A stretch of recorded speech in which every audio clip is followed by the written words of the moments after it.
Good morning, folks. Happy Thursday. Happy Thursday.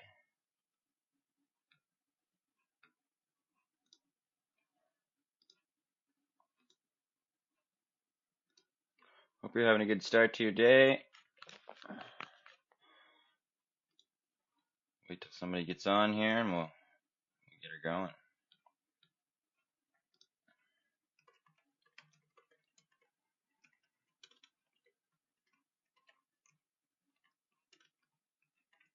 Big night last night. Very big night last night. Seems like every day is a big day now. It's a beautiful thing. It's a beautiful thing.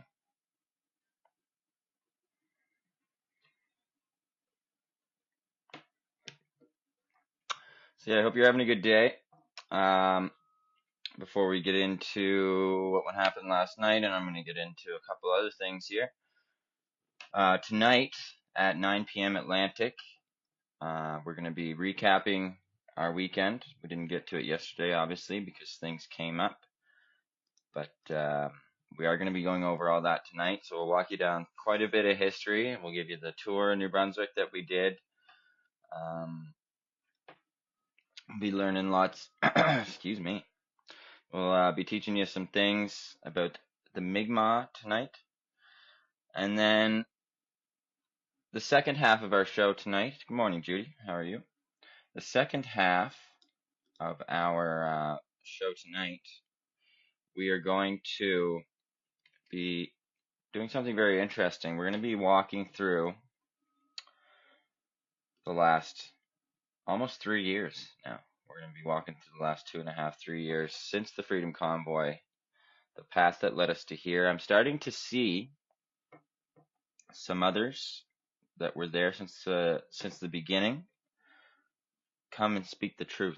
I see that Dana Metcalf made a post this morning.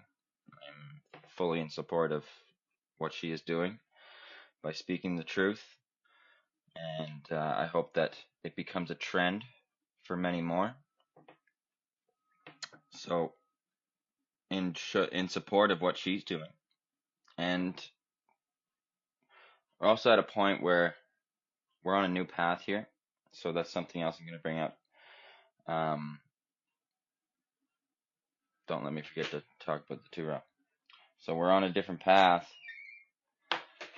So I figured it'd be a good time for tonight for us to review the last 2.5 years, talk about the path that got us here, review everything, because now we're not the only ones that are exposing the truths and the fakes. So it's important that everybody has a fresh mind. And one of the biggest reasons why I want to talk about tonight is, like I said, we're on a new path here now. And I've asked Blaine, we're gonna there's that new flag, the Dust Fan Wampum belt that Andrew has on his dash. You've seen it in a couple photos. That is a wampum that is even before the two-row wampum. It's from the Five Nations, and it is a peace friendship belt. That is long, like I said, the two-row wampum 1613, and that peace and friendship dust fan wampum belt with the pine tree vertical. And the reason why it's always standing is because we're always rising. We never want to be going down. We always want to be rising together as one. So I've asked Blaine. I'm going to have a new two-row wampum flag and a dust fan wampum flag. And I'm going to fly those two fresh ones. And what we're going to be doing, I've talked about it with a few people because I don't like to do things like this, but it's a little different with this because we're not just asking for something. So this flag here, I've been carrying this flag on Grampy's walking stick since April. And we've been through a lot since April. And a lot of beautiful things are now starting to happen. So I've asked, because of all the energy that's in this flag, and because it's really starting to turn pink, not purple. And I wanted to fly the dust fan with the two rows side by side on the stick, but I don't want one to be purple. I don't want one to be pink. I want people to see that they're in unison when they're on there.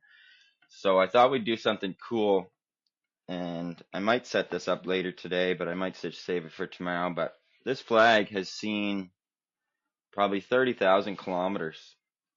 This flag has been carried by our brother Adrian. This flag has been carried of the Cree. This flag has been carried by our sister Angel, who is Mohawk, by our brother Blaine, who is Mohawk, by many people of the white nation, and it's been a part of many cool things. So, and for our next step here, Thor and I need a little bit of help. So we're going to be doing a little raffle on this, and if you'd like to have this flag, I haven't worked out the details. It's only going to be like $2 a spot or $3 a spot, but we're going to raffle this flag off just to kind of help us out a little bit so that we can do our New Brunswick tour and then get west. So somebody's going to be the proud owner of this flag here. And as much as I don't want to let it go, I'd like to see somebody have it, and we need a little bit of help. So I thought that would be a good idea, where it's a kind of a win-win for everybody. Because we are on a new path, and there's a lot of energy in this flag that doesn't need to be brought forward with us. So with so many reasons to fly a new one with the dust fan, and I think somebody will be pretty. I've questioned probably about 20 people on this because I was nervous about doing it, because I just don't like to ask for things. But everybody I asked said no. Somebody's gonna love to have that flag for $5. So that's what we're gonna do with that flag. And if somebody wants to be an asshole about it, they can go right ahead. We put our whole life into this, and there's not much that I do for Jeremy. So hopefully everybody understands why we're doing that, and I think everybody will. So yeah, tonight will be very interesting. I'm going to walk you down a 2.5-year path so that tomorrow we can move forward from it all as we're ready to do so. As you see all these beautiful things. Last night in the Senate, as a woman who represents a corporation in the Native American community, was speaking on UNDRIP, not on a traditional standpoint. Angel was sitting right behind her in the Senate with the staff. If you didn't get to see it, it was very powerful. It was very beautiful. The staff, the start of the live in the Senate, they had a face-on shot with her, and Angel was right behind her, and they never showed that camera view ever again. It was hilarious. And from each angle, you could either see the staff right behind her head while she was speaking, and as it went on, you could see her getting red in the face. She was stumbling on her words, and as somebody who's been around that staff and the power within it, I guarantee you that lady was feeling the traditional presence there. And what the meeting was about was UNDRIP, and obviously traditional natives are not in support of UNDRIP. It's a wolf in sheep's clothing when it comes to legislation, and the sooner we can educate everybody on that, the better. But I know Angel did get to speak to her outside the Senate afterwards. I haven't got to speak to them because they went to eat last night and I was tired, so I went to bed. But I'm looking forward to hearing from Angel this morning and hearing all about that conversation. It is amazing, Christy. It's pretty powerful. And it's not just that Angel took it upon herself to go in there. The Mohawks requested that she go, and Graham and Nancy requested that she go. That is it. That's powerful. And these are things that don't happen every day. They haven't happened in a very long time, and it's beautiful to see the coming together of not just people from our nation, but these tribes who have never seen eye to eye. It's very beautiful to be a part of. It's very beautiful to see unfold. So that's that. It was very beautiful. And then after the Senate, they went to the Eternal Flame on Parliament Hill. They were holding the Princess Warrior flag, and it's funny, when I left downtown Ottawa on that very last day, there was maybe 200 people left down there. I went to Bankley Kill, and I stayed at the hotel there for a week. And I was at that hotel for about 2 minutes, and Beverly Knowles pulled in the parking lot with her son's pictures on her van. And I met her right there, and I gave her a bed for a couple nights in my room. And Bev was one of the first people I met in all of this, and to see Bev standing there with the staff and the warrior flag with Angel at that Eternal Flame on Parliament Hill, it was very nice to see, and you could see the emotion in her face. And Beverly definitely deserved to be standing there with that.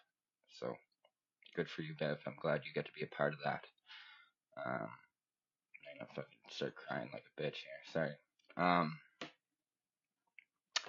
then tomorrow night we're going to have our brother Blaine on, and we're going to be recapping the events of the last couple weeks, and we're going to be speaking on some important topics, and we're going to give this man the voice he deserves to speak, and as I'm sure he will be speaking, because one of the most common things he says to me is, "Speak, young man. Use your voice. Use your voice." We don't have one, so I'm very much looking forward to having Blaine on tomorrow night. And one thing I did want to talk about today is I always look at the news when I get up. I start with the mainstream, and then I get into the real news. But one thing I wanted to talk about here, because it has to do a lot with what we're doing here. This is from Global News. Canada's fertility rate has hit a record low. What's behind the drop? I don't need to read this to tell you what's behind the drop, but I will put this article in so you can read it if you like. But this is something that means a lot to me because I was raised by my grandparents. I was raised with family morals. That's what I would like to have someday. People aren't happy. And unhappy people don't have kids.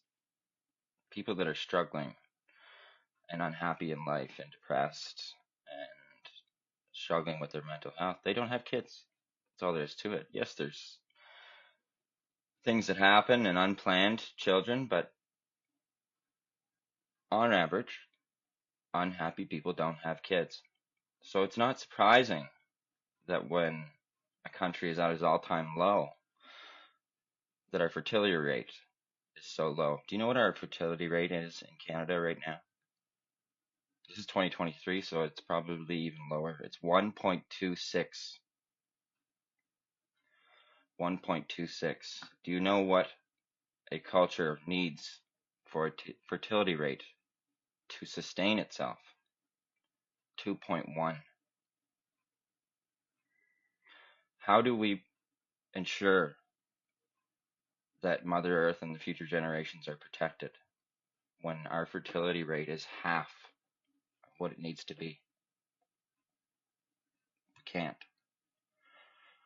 Woman that got the jab or sterile. Mary, these fertility rates were the way they were long before the vaccines. This has been an issue in North America for at least a decade. Obviously, that's going to aid in the decline of it. But the biggest reason people aren't having kids is because they don't want to have kids. And why don't they want to have kids? Because family morals have been destroyed. We have a society of broken men and women who want to be strictly independent because of the way society is. Moral of the story, everybody needs to heal. And how do we do that? We do that by healing ourselves each and every day. We grow each and every day. And I believe that if we continue on this path, as you can see, it's growing very quickly. There's a lot of support. There's people, more and more and more people asking me every day, where do I get 2 rows? Which is one thing I wanted to mention as well. If you are interested in having a tour of Wampum, please shoot me a message or leave a comment here. It looks like we have more than enough people to do a big order, so that's something that Carlene's gonna take care of for us, because I don't want anything to do with it, and I'm just too busy to have anything on my plate. But that's something that Carlene is going to step up and do for us. So, and then we can give you the website. I'll put it in here for Native Renaissance in Tyndonega as well. They have a bunch of stuff there, all handmade, all in support of the territory. The money stays locally. Seeing these two Wampum flags go up across the land is very, very beautiful. And when people are, I guess I should say this too. One of the most common messages I get is, "Hey, can I fly the tour Wampum?" And it's not about whether you can or can't. This is what's important: is you should never fly a flag that you don't understand. So if you can't explain that flag to somebody, then you shouldn't be flying it. Now, I'm not saying don't fly it. I'm saying learn the tour, then fly it. So, it's not that nobody can't. It's just important that if somebody asks you about it, you're able to tell them what it is. That's all it comes down to. Nobody wants somebody coming up to them and being, "Oh, what's this beautiful flag?" Well, I don't know. It just looks cool. You know what I mean? So if you feel confident that you can explain the tour Wampum, and this is something that feels important to you, then yes, please fly it, and we will help you find one. If you do not want to take it upon yourself, we can help you with that. So I see Mary. Anybody else? And I'll get back to you today, tomorrow, and we'll start making Carlene a list there. And yeah, it's very beautiful times. I said last night to our group, I said it's beautiful to see so many people coming back to our hearts.